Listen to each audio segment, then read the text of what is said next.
দিদিমা, ও দিদিমা, আজ একটা গল্প শোনাও না গো। আজ আমার একটুও মন ভালো নেই। শোনাও না একটা গল্প। ঠিক আছে বাচ্চা, ঠিক আছে, কিন্তু কি গল্প যে তোকে শোনাই তাই তো বুঝে উঠতে পারছি না। সব সময় তো শুধু গল্প শুনতে চাস, এখন আমায় মনে করতে দে কি গল্প তোকে শোনাবো। ঠিক আছে দিদিমা, তুমি চিন্তা করো। আমার না এখন অবশ্য রাজকুমারের গল্প শুনতে ইচ্ছে করছে। তুমি কি কোনো রাজকুমারের গল্প জানো দিদিমা? ঠিক আছে, আমার মাথায় একখান গল্প এসেছে, ঘুমন্তপুরী গল্পের নাম।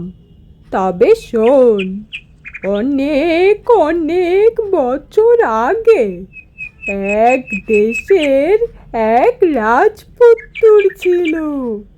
রাজপুত্তুরের রূপে রাজপুরী আলো হয়ে থাকতো। রাজপুত্তুরের গুণের কথা লোকের মুখে ধরে না। আমাদের রাজপুত্র কিন্তু দারুণ মানুষ, খুবই দয়ালু। এমন মানুষ আজকাল দেখতেই পাওয়া যায় না। রাজপুত্র হয়ে জন্মেছি, তাও এত দয়ালু। এভাবে আর ভালো লাগছে না। একবার দেশ ভ্রমণে বেরোলে কেমন হয়? ভালোই হবে, কারণ এই রাজ্য সামলানোর জন্য এখন আমার পিতা আছেন, কিন্তু পরে তিনি নাও থাকতে পারেন। তখন তো আমাকেই রাজ্যের ভার নিতে হবে। এখন একবার দেশ ভ্রমণে বেরোলে দারুণ হয়।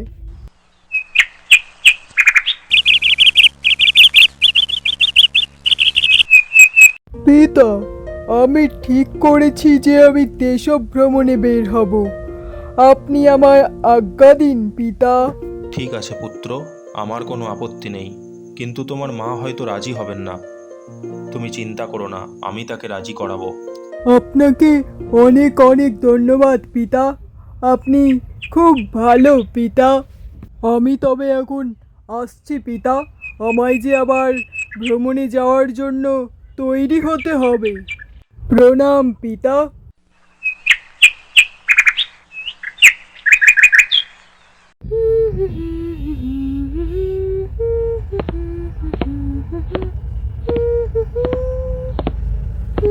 এই কি রাজপুত্র, তুমি এখন এখানে? এ সময়ে তো তুমি এখানে আসো না। তাহলে আজ কি হয়েছে? তোমায় খুব চিন্তিত দেখাচ্ছে। রাজমাতা, আমি ঠিক করেছি আমি দেশ ভ্রমণে বের হব। আমার আর এভাবে ভালো লাগছে না রাজমাতা। পিতা আমায় অনুমতি দিয়েছেন, কিন্তু আপনার অনুমতি ছাড়া তো আমি যেতে পারি না। তাই আপনার কাছে অনুমতি চাইছি। কিন্তু পুত্র, আমি কিভাবে তোমায় অনুমতি দেব? তুমি একা একা দেশ ভ্রমণে যাবে এমন একটা সিদ্ধান্ত একা একা কিভাবে নিতে পারলে? তোমার এই সিদ্ধান্তে আমার মন যে কিছুতেই রাজি হচ্ছে না রাজকুমার। তুমি এ মোটেই ঠিক করনি। কিন্তু মহারাজ যখন অনুমতি দিয়েই দিয়েছেন, তখন আর আমার কী বা বলার থাকতে পারে। তুমি যেতে পারো, আমি আর কিছুই বলতে চাই না। আমায় ক্ষমা করবেন রাজমাতা, আমি খুবই খুবই দুঃখিত। আমার আর কিছুই করার নেই মাতা, আমি যে মনস্থির করে ফেলেছি।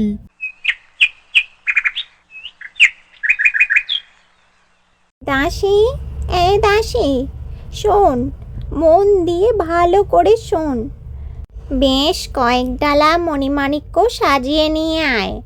সঙ্গে রাজকুমারের নতুন নতুন নানা ধরনের পোশাক, আর সাথে মন্ডা, মিঠাই, লাড্ডু, ভালো ভালো সমস্ত রকমের খাবার। আর রাজকুমারের জন্য আমি যে একটা নতুন মুকুট বানাতে দিয়েছিলাম, সেই মুকুটটা নিয়ে আয়। আর দেখ কি কি জিনিস দেওয়া যায় রাজকুমারকে, যাতে রাজকুমার বাইরে বিদেশে গিয়ে কোনো রকমভাবে বিপদে না পড়ে। ঠিক আছে রানীমা, আমি সমস্ত কিছু গুছিয়ে দিচ্ছি। আপনার যদি আর কিচ্ছু প্রয়োজন হয় আপনি কিন্তু আমায় ডেকে পাঠাবেন রানীমা। আমি আসছি রানীমা, প্রণাম।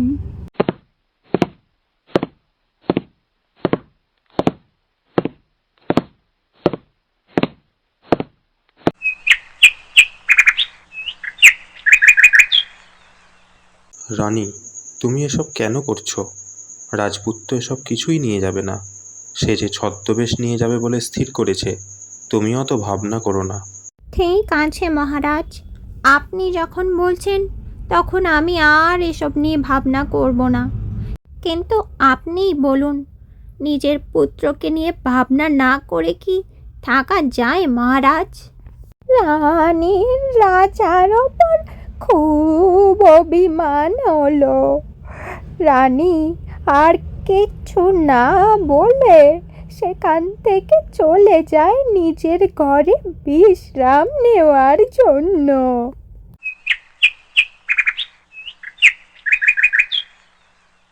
রাজমাতা, পিতা, আমি তবে আসছি।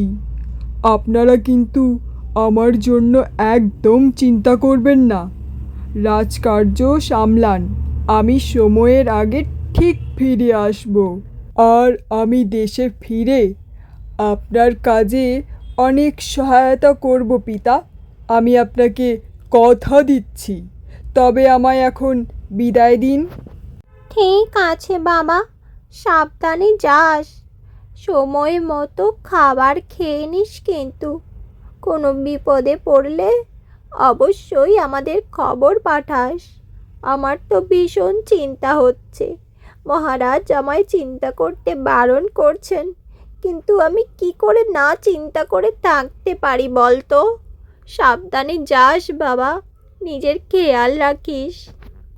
যাইতে যাইতে যাইতে কত দেশ, কত পর্বত, কত নদী, কত রাজার রাজ্য ছেড়ে রাজপুত্র এক বনের মধ্যে দিয়ে গিয়ে উপস্থিত হলেন। দেখেন, বনে পাখি পাখালির কোনো শব্দ নাই, বাঘ ভালুকের সাড়া নাই। রাজপুত্র চলিতে লাগিলেন। চলিতে চলিতে অনেক দূরে গিয়ে রাজপুত্র দেখেন বনের মধ্যে একটা রাজপুরী।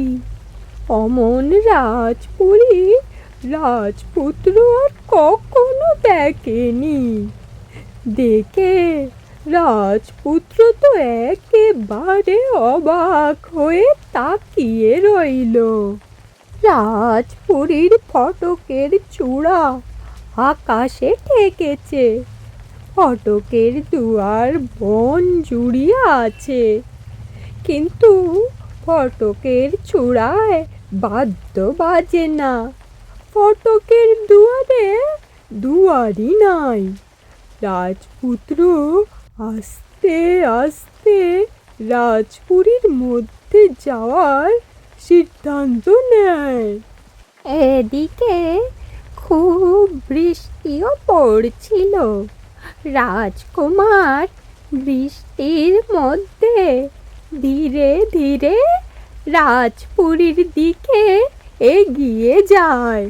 এ কি, রাজপুরীর মধ্যে কেউ নেই, অথচ প্রাসাদ যে একেবারে পরিষ্কার, যেন দুধে ধোয়া, ধপধপ করছে। কিন্তু পুরীর মধ্যে জনমানুষ নাই। এখানে যে কোনো কিছু সারা শব্দ পাওয়া যাচ্ছে না। পুরী যে একেবারে নিভাজ নিঝুম। এখানে কি কেউ থাকে না? কিছুই তো বুঝতে পারছি না। যাই আর একটু এগিয়ে গিয়ে দেখি, যদি সামনে কাউকে গিয়ে দেখতে পাই। Thanks for watching the video. Don't forget to subscribe for more interesting stories. Didi Mar Goppo.